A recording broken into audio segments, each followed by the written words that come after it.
Bonjour à tous, on se retrouve dans une nouvelle vidéo pour la série spéciale débutant. Après avoir vu les dégradés, après avoir fait la vidéo sur les fonds, je me rappelle même plus de ce que j'ai fait, maintenant on va voir la spéciale ombre. Où placer ces ombres, parce que c'est quelque chose qui peut nous faire peur et au final, si on ne ombre rien, notre colo ne rendra rien. Donc parfois ça arrive, on se dit mince, j'ai mal placé mon ombre et l'élément ne ressort pas. Donc c'est un petit peu dommage. Déjà, dans un premier temps, ça je vais vous le répéter, je pense assez souvent, visualisez votre coloriage. Regardez bien votre coloriage. Regardez si vous avez une source de lumière. Donc dans source de lumière, j'entends un soleil, une bougie, une lampe, la lune. Si jamais vous n'avez rien dans votre coloriage, là par exemple, je vous ai sorti le Forest de Anna Carlson pour test, parce que c'est celui que j'avais sous la main. On va choisir n'importe lequel. Voilà, par exemple, vous avez des coloriages typiques portrait, où là, vous n'avez pas de source de lumière. Donc là, ça va être un petit peu compliqué. La chose qu'il faut savoir, pour savoir placer ses ombres, c'est déjà, il y a une chose à savoir avant de placer ses ombres. Il faut d'abord savoir où on place la lumière. Si jamais vous ne savez pas où placer la lumière, vous ne pouvez pas placer vos ombres. C'est impossible. Parce que par rapport à là où votre lumière sera, vous saurez seulement où placer les ombres. Donc là, par exemple, on n'a pas de source de lumière. C'est pas grave. Moi, je vous conseille, j'ai pris une petite feuille plastique, vous voyez, une pochette plastique. Et j'ai fait un truc tout bête. J'ai fait un cercle et des rayons. Comme ça, je me dis, bah, admettons, allez, ici, on imagine il y a le soleil. Dans ce cas-là, tous les éléments qui seront au premier plan de mes rayons seront avec de la lumière. Donc, c'est-à-dire que ici, les cheveux au début, on pourra se dire, ok, il y a du jaune, il y a de la lumière. Ici, vous avez l'espèce de petit coquillage. En dessous, du coup, vous aurez l'ombre. Vous voyez ce que je veux dire? Si jamais vous ne savez pas où est votre lumière, vous ne pouvez pas savoir où vont être vos ombres. Vous retournez, c'est pour ça que sur une feuille plastique, j'aime bien, ou sur du papier calque, après, vous pouvez même décaler pour vous y retrouver. Vous faites comme ça, et là, vous vous dites, ok, ma feuille, ici, il y aura de la lumière. Ici, il y aura de la lumière. Ici, là, on est sous la feuille, du coup, par déduction. Donc ici, ce sera une ombre. Et ainsi de suite. N'hésitez pas à faire un petit schéma comme ça, franchement, tout bête. Et ça ne peut que vous aider. Donc ça, c'est vraiment quand vous n'avez pas de source de lumière, vous avez le colo simple. Vous mettez votre petit cercle, vos rayons, et vous vous dites, ok.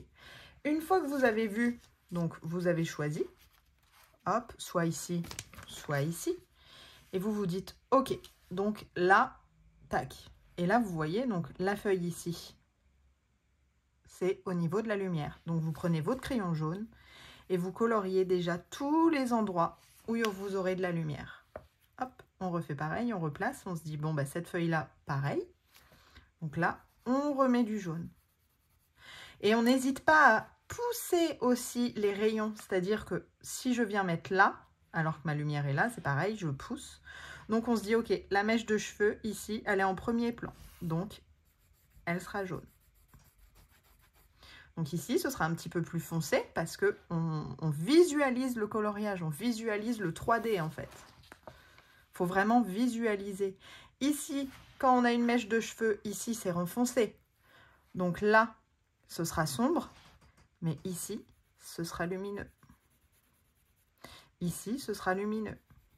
Et ainsi de suite. Une fois après que vous avez l'habitude, vous n'avez plus besoin de ça. Mais au début, je trouve que c'est très, très bien. Après, c'est pareil, vous avez pas forcément besoin d'un schéma. Vous prenez, je sais pas moi, un pot et vous vous dites, ok, tac, tac, tac. Mais prenez quelque chose pour vous imaginer que c'est le soleil, la lune, peu importe. Voilà. Donc là, par exemple, ici, je me dis, ok, ici, ce sera jaune. Là aussi, le bord de la feuille aussi. Et il faut déjà savoir où on place ces lumières avant de savoir où placer nos ombres. Donc ça, c'était dans un premier temps pour le fait qu'il n'y ait pas de source de lumière. Et ensuite, vous placez votre zone d'ombre, donc par déduction. C'est-à-dire que ici, on a vu que c'était une source de lumière. Donc sous la mèche là, sur le visage, qu'est-ce qui va se passer? Ça va être une zone d'ombre. Voilà. Ici, là, il y a une source de lumière parce qu'on a dit qu'il venait d'ici. Donc ici, en bas, ce sera de l'ombre. Donc on n'y va pas avec le jaune. Vous y allez dans un premier temps, je ne sais pas moi, vraiment très très léger. Soit avec un gris clair, soit avec un noir, mais on n'appuie pas, voyez? Et hop, vous griffonnez juste un petit chouille. Là, vous avez l'impression que j'avais rien fait. Mais voilà, j'ai griffonné un petit peu du noir.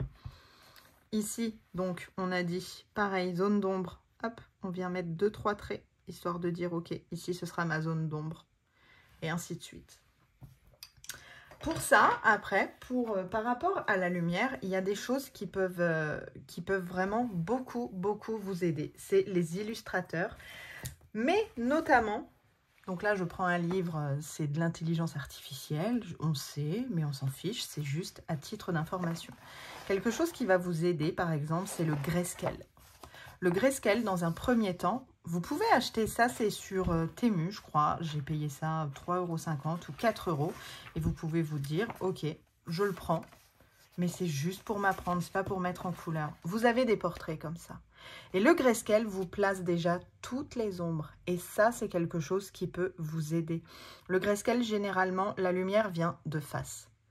Donc, vous dites, ok, la lumière vient de face. Comment ils font pour placer? Vous voyez, ici, là, tout le contour, ce sera foncé. Sur la face du visage, vraiment centrale, ce sera le plus clair parce que la lumière vient de face. Voilà, donc le grayscale, moi je trouve que c'est le moyen le plus mémotechnique pour apprendre, surtout quand on fait les portraits. Ensuite, vous avez des illustrateurs, donc j'en ai sorti deux, j'ai sorti du Klara Markova et du Kerby Rosan. Dans le Klara Markova, je vais choisir un coloriage que je n'ai pas fait, mais dans celui-là, ouais, c'était pas le bon plan à choisir, on va prendre celui-là. Klara Markova, elle, ce qu'elle fait, regardez bien vos coloriages, c'est pour ça, je vous dis toujours, regardez, analysez votre coloriage. Klara Markova, elle nous fait des petits points comme ça, là où les choses vont être plus foncées. Là, vous avez, ici, vous avez les petits points au sol. Vous en avez tout autour, là, pour l'ombre, et ainsi de suite. Et vous avez tout ça partout, les petits points qu'elle nous place. Donc, elle nous aide là-dessus pour les ombres. Et ça, elle va le faire pour tous ses colos. Enfin, pour tous ses dessins. Là, par exemple, la grosse pomme. Vous voyez? Ici, elle met des petits points. Donc, votre zone d'ombre. Ici aussi, elle en remet. Parce que la pomme est un petit peu courbée à l'intérieur. Donc, vous aurez une zone d'ombre. Et pour tout, voilà. Pour le hérisson, elle en met. Pour le sol, elle en met un petit peu. Mais il n'y a pas que Klara Markova. Kerby Rosan aussi nous aide. Il nous aide autrement, mais il nous aide. Là, ouais, je n'ai toujours pas collé mon colo moche pour ceux qui me suivent. Alors, Kerby, par exemple, on va prendre ce dragon là. Et lui, il nous aide vraiment d'une autre méthode. C'est-à-dire que lui, il va nous aider par des petits traits. Voilà, vous voyez? Là, vous avez des traits. Eh bien, vous aurez une zone d'ombre. Ici, vous avez les traits. Pareil, la zone d'ombre. Et ainsi de suite. Et vous avez beaucoup d'illustrateurs comme ça qui nous aident. Donc, notamment pour les gros colos. Les grosses doubles pages. C'est bien pratique de savoir ce qui va être dans l'ombre ou pas. Donc c'est pour ça, regardez bien, analysez vraiment très bien vos coloriages que vous avez choisis et ne vous freinez pas à un colo parce que vous ne savez pas où placer les ombres et les lumières. Ensuite, là moi je vous ai choisi un colo, je vous ai choisi celui-ci. Pourquoi j'ai choisi celui-ci? Parce que donc vous avez une lanterne.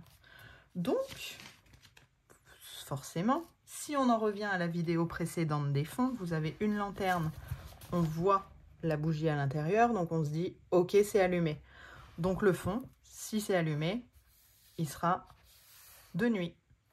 Donc là, je ne vais pas vous refaire le même blabla, mais voilà, on va faire un fond de nuit. Une fois que vous avez fait votre fond de nuit, comme je vous ai parlé, vous avez les hop, que je le ressorte, les Lumocolor. Vous avez les blancs. Il n'y a pas énormément de couleurs. C'est essentiellement donc les couleurs primaires. Vous avez bleu, rouge et jaune. Et vous avez du bleu aussi. Non. Qu'est-ce qu'il y a là-dedans? Alors là, j'ai le rouge, j'ai le bleu avec moi, j'ai le vert. Bah non, bah c'est tout en fait. Vous avez que les couleurs primaires. Hop, que je vous les sorte. Alors, vous avez un petit peu plus quand même. Normalement, je les ai tous. Et le jaune doit être... Super. Bref, le jaune doit être quelque part par là. Mais vous avez les crayons Lumocolor comme ça. Et vous avez le jaune. Évidemment, celui que je cherche et que je n'ai pas trouvé. Donc, une fois que votre fond bleu est fait, là, vous vous dites... OK.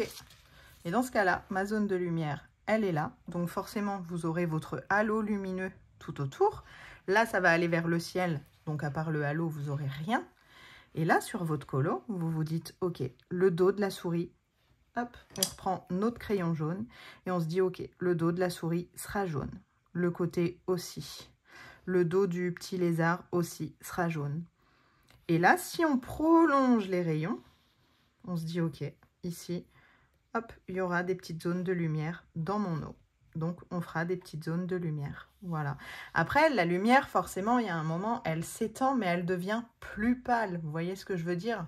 Quand on a une lumière dehors, bah, si on va à 10 mètres, on verra beaucoup moins bien que si on était vraiment à côté. Donc, plus on va s'étendre et plus ce sera léger en jaune. J'espère être assez claire. Voilà, enfin clair, oui, c'est pas le mot qui va idéalement dans les ombres. Mais voilà, pour placer vos ombres, voyez déjà où vous mettez votre lumière. Une fois que vous avez mis donc votre effet de lumière, là, donc on a dit vous avez la lumière là, qu'est-ce qui va se passer? Vous vous dites, ok, maintenant j'ai placé ma lumière, qu'est-ce qui se passe? Là, on voit que c'est un rebord. Donc, comme une espèce de petite falaise. Donc, qu'est-ce qui se passe? C'est que la lumière va passer au-dessus, mais va pas aller à l'intérieur de la falaise. Donc, tout ici, ce sera qu'un espace d'ombre. Donc, tous vos éléments, les petits champignons, etc., seront placés dans la pénombre. Une fois que là, vous êtes sur l'eau, vous allez avoir donc vos rayons, donc vos étoiles vont être un petit peu jaunes. Après, tout dépend comment vous voulez les faire. Si jamais vous voulez les faire comme des lucioles, c'est encore différent. Mais si on reste comme ça, vous allez vous dire, ok, la lumière vient d'ici, tac. Donc ici, ça va me faire de l'ombre. Et mon ombre sera ici. Voilà, et ainsi de suite. Voilà, donc ici, vous aurez un petit peu de lumière.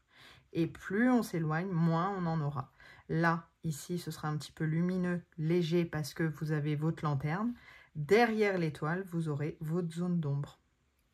Ici, on aurait tendance à faire la zone d'ombre. Hop, je fais mon mélange et ici, je mets de l'ombre. Alors que la lumière vient d'ici. Donc, c'est justement derrière que ce sera lumineux. Et devant que ce sera sombre. Vous voyez ? Vous ne pouvez pas placer vos... Enfin, si, après, vous pouvez, chacun fait ce qu'il veut. Mais placer vos ombres aléatoirement comme ça va vous faire un beau rendu parce que vous allez faire un dégradé, mais ça ne fera pas quelque chose de... Comment dire ? De réaliste, si on veut essayer de faire quelque chose de réaliste. Donc, à vous de voir. Franchement, ça, moi, ça m'aide énormément. Beaucoup, beaucoup, beaucoup. Donc... N'hésitez pas, ça coûte rien du tout, vous pouvez prendre du calque. D'ailleurs, je vous conseille de prendre du calque parce que sur du papier plastique comme des pochettes, un coup d'ongle et voilà, ça part. Donc prenez du calque, vous tracez un cercle, vous tracez des rayons et voilà. Et vous avez votre petit schéma pour le soleil. Après, par exemple, si jamais vous vous dites, ouais, mais moi j'ai envie que les étoiles, elles soient un petit peu, comment on dit ? Pas fluorescente, mais réfléchissante. Ben, dans ce cas-là, vous reposez ça ici au centre et puis vous vous dites, bon, bah ok. Soit elles sont vraiment très très flashy et là, ça vous refera une zone de lumière parce que vous avez les étoiles. Soit c'est léger et dans ce cas-là, vous faites juste un halo lumineux tout autour. Celle-ci qui est plus grosse, bah, par exemple, le bord de la fleur ici, vous pouvez la faire un petit peu jaune parce qu'elle sera vraiment tout au bord. Voilà, donc vous pouvez colorier en jaune. Ensuite, la chose qui peut vous aider, c'est Pinterest. Là, par exemple, vous avez bord d'un lac de nuit avec bougie. Ben, vous allez sur Pinterest et vous tapez images, bord de lac de nuit. Voilà, et vous allez trouver. Et ça peut vous aider. Vous regardez les images, vous vous dites, ok, là, ils ont placé les ombres comme ça. Ben, moi, je vais essayer de les placer également comme ça, etc. Pinterest, c'est comme YouTube. C'est une mine d'or. Maintenant, par rapport au coloriage que vous allez choisir, vous ne trouverez pas de tuto réel pour votre colo. C'est pas possible, sinon il y aurait un nombre infini de tutos qui existeraient sur le fait de où placer les ombres. Donc c'est pour ça que vous avez que des conseils sur le fait de où placer l'ombre. Et pour placer l'ombre, moi j'en reviens toujours à dire, parce que j'ai souvent des messages, je sais pas où placer les ombres. Mais avant de savoir où placer les ombres, moi non plus je sais pas. Je me dis déjà, où est la lumière? Parce que si vous ne savez pas où est la lumière, vous ne saurez pas comment placer les ombres. Ça, c'est quelque chose, c'est primordial. Si vous ne placez pas votre lumière, vous ne saurez pas où est l'ombre. Voilà. Donc, j'espère que j'ai été assez claire là-dessus. Si jamais vous avez des questions pareilles, n'hésitez pas à me les poser en commentaire, un petit peu plus bas. J'ai fait comme j'ai pu. Je ne suis pas forcément très pédagogue pour expliquer les choses. Donc, n'hésitez pas à me dire si besoin. En attendant, n'hésitez pas de liker la vidéo, donc de mettre un petit commentaire, même si vous n'avez pas de questions. Et je vous dis à bientôt dans la prochaine vidéo spéciale débutant qui sera, alors là pour le coup, attendez que je reprenne mon petit papier, qui sera comment cacher les lignes. Une vidéo assez intéressante. Voilà, et bien écoutez, je vous dis à bientôt et je vous souhaite une bonne journée. Bye bye!